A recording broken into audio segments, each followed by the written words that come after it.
Gracias, señor presidente. Lo primero es darle la bienvenida a los miembros de la Comisión del Gasto y la Inversión Pública, agradecerles a ellos, a los tres que hoy nos acompañan, y por su conducto a toda la comisión, la gratitud por el trabajo desinteresado ad honorem que le hacen al país. Yo creo que es muy importante esta revisión de la eficiencia, la equidad y el tamaño del gasto público y la inversión en Colombia. Más que hacer una intervención, yo quiero plantear algunas inquietudes que todavía no he resuelto y que tal vez podríamos profundizar más. La primera, por ejemplo, me queda la sensación de que el problema recurrente en todos los sectores del presupuesto general es la inflexibilidad del gasto. ¿Estoy en lo cierto o hay algún problema estructural transversal distinto a la inflexibilidad en los distintos sectores del gasto público del presupuesto? Lo segundo es que me parece que hace falta entrar en una discusión que es importante. Colombia es un país con un nivel de pobreza y con unas dificultades geográficas que le reducen la competitividad y que le exigen ser más recursivo en la forma de construir la infraestructura y la forma de construir las soluciones a los problemas. Permanentemente nos estamos comparando con Chile, pero Chile es un país con unas condiciones, doctor Villar, geográficas y de pobreza totalmente distintas a las de Colombia. Y yo creo que en ese sentido el modelo de irle cargando gastos al Estado, irle cargando gastos al presupuesto general, no ha sido del todo conveniente. ¿Hasta dónde debe estar el gasto concentrado en el gobierno? ¿O hasta dónde deberíamos nosotros crear unos mecanismos para que la infraestructura y las condiciones de pobreza, la reducción de la pobreza en Colombia, no dependa tanto del gasto público, sino de la dinámica privada? En Estados Unidos, la infraestructura de locomotoras, de ferroviaria, la construyó el sector privado por iniciativa propia.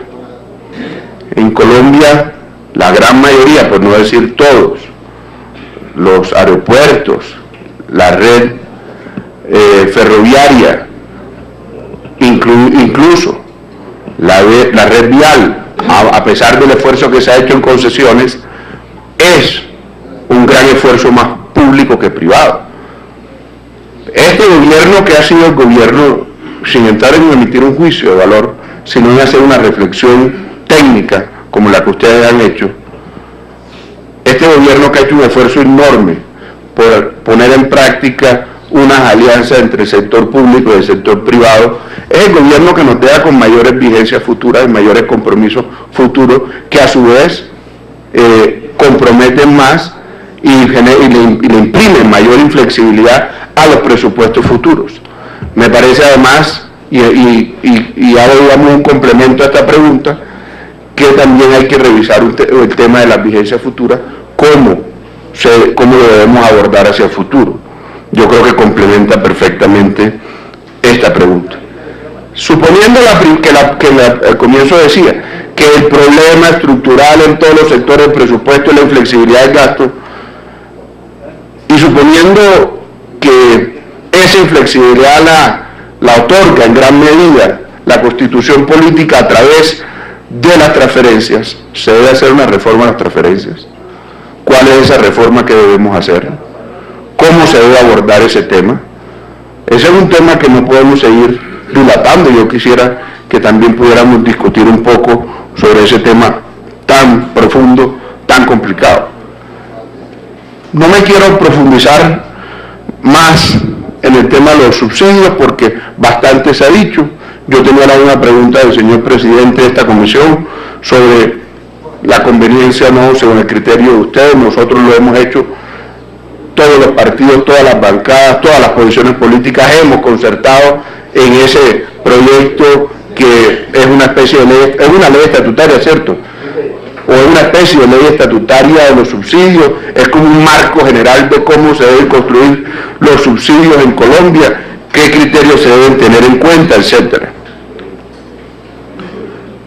Yo creo que también ha hecho parte hablar, no lo voy a decir mermelada porque es el término común, pero no quiero que se le tome en este momento se le dé una connotación despectiva al tema, sino quiero hacer de verdad la reflexión lo más objetiva posible. No le pongamos tinte político en este momento. Pero una de las críticas que nosotros hemos hecho durante estos 4 años en el Congreso es que las partidas globales se prestan para esa negociación permanente entre el Ejecutivo y el Legislativo, que de alguna manera no obedece de verdad a los intereses, que puede prestarse para corrupción y que por ese camino puede generar mayor ineficiencia del gasto público. La Comisión de Gasto miró algo del tema de partidas globales, cómo lo abordamos. Hay un tema adicional que yo quiero abordar. Se menciona la preocupación por el enorme gasto público definido por los jueces de la República a través de sentencias judiciales. Señor viceministro, en esto también me gustaría conocer su opinión. Dice el informe que para el año 2018 hay una provisión de 1.2 billones de pesos por gastos de intereses por sentencias judiciales. ¿Por qué no miramos la posibilidad de pagar esas sentencias con títulos valores? Que no se demore el Estado en pagar esas obligaciones que generan las sentencias y por ese camino termine comprometiendo mayores gastos en intereses de lo que podría pagar por otro camino. Yo supongo, y ustedes me corrigen, el señor viceministro lo tendrá más claro, que esos intereses son intereses de mora y que son intereses sumamente costosos. Mientras que el gobierno, el Estado colombiano hoy ha tenido un avance bastante importante y conservamos el grado de inversión de poder acceder a deuda pública de manera relativamente barata comparándola con relación a los niveles históricos con los que ha pagado intereses del país. ¿Por qué entonces no pagamos eso con TES? ¿Por qué no pagamos esa sentencia con títulos valores que se puedan negociar en un mercado secundario? Eso me parece que es una solución práctica que debería el país abordar. Yo no sé si eso requiere alguna reforma legal o simplemente es un tema de voluntad política, pero busquemos ese tipo de soluciones. Ahí puede haber un ahorro de 1 billón de pesos este año. De ese tamaño es la cosa. Me parece que es un tema que vale la pena revisarlo. Se revisa, la comisión hace un gran análisis histórico del gasto público, pero me parece que nos hace falta abordar también los compromisos que el país ha obtenido hacia el futuro. Y a mi juicio uno de los compromisos más graves en términos económicos y que va a generar también mayor inflexibilidad en el gasto futuro es el acuerdo que firmó el gobierno en La Habana.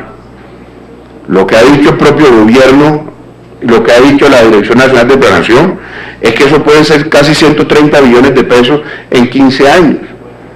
Esos son casi 8 o 7 billones de pesos al año, que además genera mayor inflexibilidad, que además compromete recursos de regalía, que compromete recursos del Gobierno Nacional Central, que compromete recursos de entidades territoriales, etc. ¿Será que para poder imprimirle mayor flexibilidad y y reducir el tamaño del Estado, tenemos también que reformar el Acuerdo de La Habana? Y por último, un tema que se me va convirtiendo como en una muletilla en estos debates que se lleva a cabo en esta célula legislativa. El país tiene que entrar en una serie de reformas muy importantes. Y el país se ha autoimpuesto, yo creo que con razón y creo que con el mayor sentido de responsabilidad, el compromiso de la regla fiscal para de manera paulatina reducir el déficit fiscal. pero las metas fiscales que nos estamos autoimponiendo hacia el futuro son bastante ambiciosas. Debemos revisar la regla fiscal. A la luz de esta comisión hay que hacer el ajuste a la regla fiscal. Llegó la hora de hacerle alguna revisión que no ponga en riesgo el grado de inversión, pero que tampoco nos ponga en riesgo al país de poder asumir los compromisos que el país tiene a futuro. Sé que han sido extensos las preguntas, pero me parece que no todos los días tenemos aquí expertos de la talla de los miembros de la Comisión del Gasto y la Inversión Pública, y yo no quería pasar por alto alguna de estas preguntas que me parece importante que podamos revisar. Gracias, señor presidente, y a ustedes gracias por la atención y la nota. Con mucho gusto, honorable senador.